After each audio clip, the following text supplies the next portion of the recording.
பிரியமானவர்களே, இயேசு கிறிஸ்துவின் நாமத்தில் உங்களுக்கு என் அன்பின் வாழ்த்துக்கள். எப்படி இருக்கு? இந்த இடம் அழகா இருக்குதா? ஒரு கடலை ஒட்டி இருக்கிற பெரிய சிட்டியினுடைய ஒரு பகுதி இது. நான் சொன்ன மாதிரி மலேசியாவில் சாரவாக் என்கிற மாநிலத்தினுடைய மிரி என்கிற ஒரு பட்டணம். அந்த பட்டணத்துல இந்த மாதிரி ஒரு அழகான இடம் இருக்கிறது. கடற்கரை ஒட்டி அமைந்திருக்கிற ஒரு அழகான பட்டணம், மலைப்பகுதி. அந்த மலைப்பகுதியில் நின்று கொண்டுதான் உங்களோடு நான் பேசுகிறேன். சரி, இன்றைக்கு ஆண்டவர் எனக்கு என்ன வார்த்தை வைத்திருக்கிறார் அப்படின்னு நினைக்கிறீங்களா? 2 ராஜாக்கள் 3ஆம் அதிகாரம் 17வது வசனம். நீங்கள் காற்றையும் காண மாட்டீர்கள், மழையையும் காண மாட்டீர்கள், ஆனால் இந்த பள்ளத்தாக்கு தண்ணீரினால் நிரப்பப்படும். யோசபாத் என்கிற யூதா ராஜா யுத்தத்திற்கு போகிறார். 2 ராஜாக்கள் சேர்ந்து யுத்தம் பண்ண போகும்போது திடீர்னு வனாந்தரத்துல தண்ணீர் இல்லாம கஷ்டப்படுகிறாங்க. ராணுவம், அதனுடைய குதிரைகள் இருக்கும், மிருக ஜீவன்கள் இருக்கும், எல்லாம் வச்சிருக்கிறாங்க. ஆனா தண்ணி இல்லை, குடிக்கிறதுக்கு தண்ணி இல்லை. ஒரு பெரிய ராணுவத்துக்கே தண்ணி இல்லைன்னா தண்ணீர் தாகத்துல சோர்ந்து போவாங்க, பலவீனப்பட்டுருவாங்க. இன்னும் நாட்கள் செல்லும் போது மரணங்கள் ஏற்பட்டு விடும். அந்த மாதிரி ஒரு நெருக்கமான சூழ்நிலை.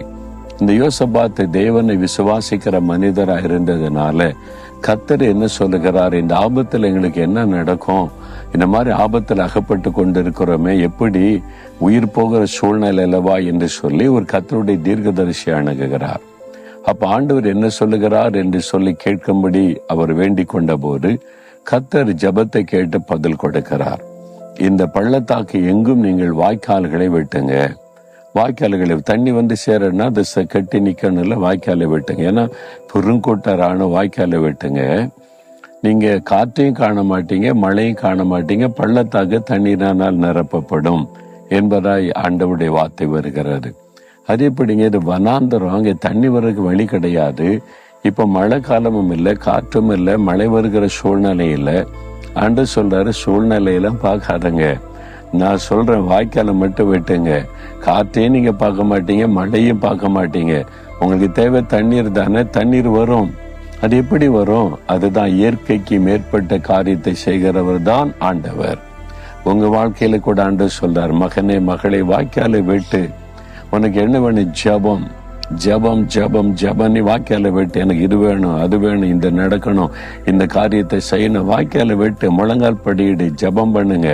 அதுதான் வாய்க்காலை வெட்டுவது. இந்த காரியத்தில் இந்த அற்புதம் நடக்கணும், இந்த காரியத்தில் எங்களுக்கு உதவி செய்யணும், ஆவிக்குரிய வாழ்க்கையில இது வேணும், ஊழியத்துல இது வேணும். வாய்க்கால வெட்டுங்க, ஜபம் பண்ணுவது. சோம்பேறிகளுக்கு ஆண்டவர் உதவி செய்ய மாட்டார். நீ ஒண்ணும் பண்ணாத, நானே கொண்டு தண்ணி தந்துறேன்னு இல்லை. நீ செய்ய வேண்டியதை செய், நான் செய்ய வேண்டியதை நான் செய்யறேன். உன் வேலை வாய்க்கால வெட்ட வேண்டியது, தண்ணி கொண்டு வர வேண்டியது என் வேலை. ராத்திரியோட ராத்திரியா தண்ணீரால் ஆண்டவர் நிரப்பி விட்டார். இது எங்கிருந்து வந்துச்சு, எப்படி வந்துச்சு, யாருக்கும் தெரியாது. அதான் பரலோகத்தின் தேவனுடைய மகிமை, வல்லமை.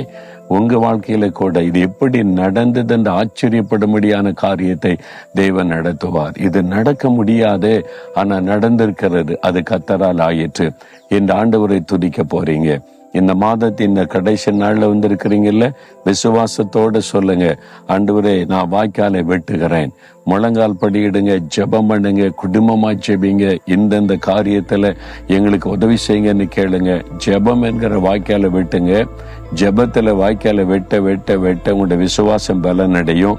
ஆண்டவர் அதை நிரம்ப பண்ணுவார். நீங்க ஜெபிக்கிற காரியத்துல எல்லாம் அற்புதம் நடக்கும். காரியத்தை வாய்க்க பண்ணுவார். தேவைகள் சந்திக்கப்படும், குறைவுகள் நிறைவாக்கப்படும்.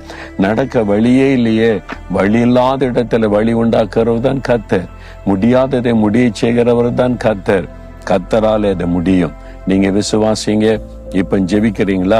ஆண்டவரே நான் விசுவாசிக்கிறேன், காற்றையும் காண மாட்டேன், மழையும் காண மாட்டேன், ஆனா நீ தண்ணீரானால் நிரப்புவீர்.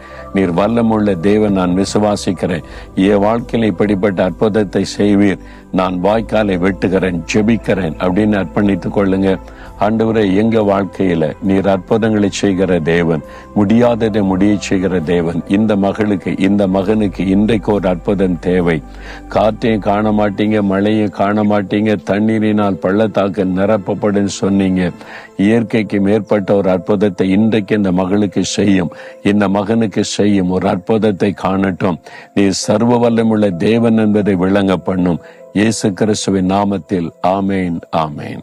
நாலுமாவடி தேவனுடைய கூடாரத்தில் சமாதான பெருவிழா வரும் மே மாதம் 3ஆம் தேதி முதல் 10ஆம் தேதி வரை.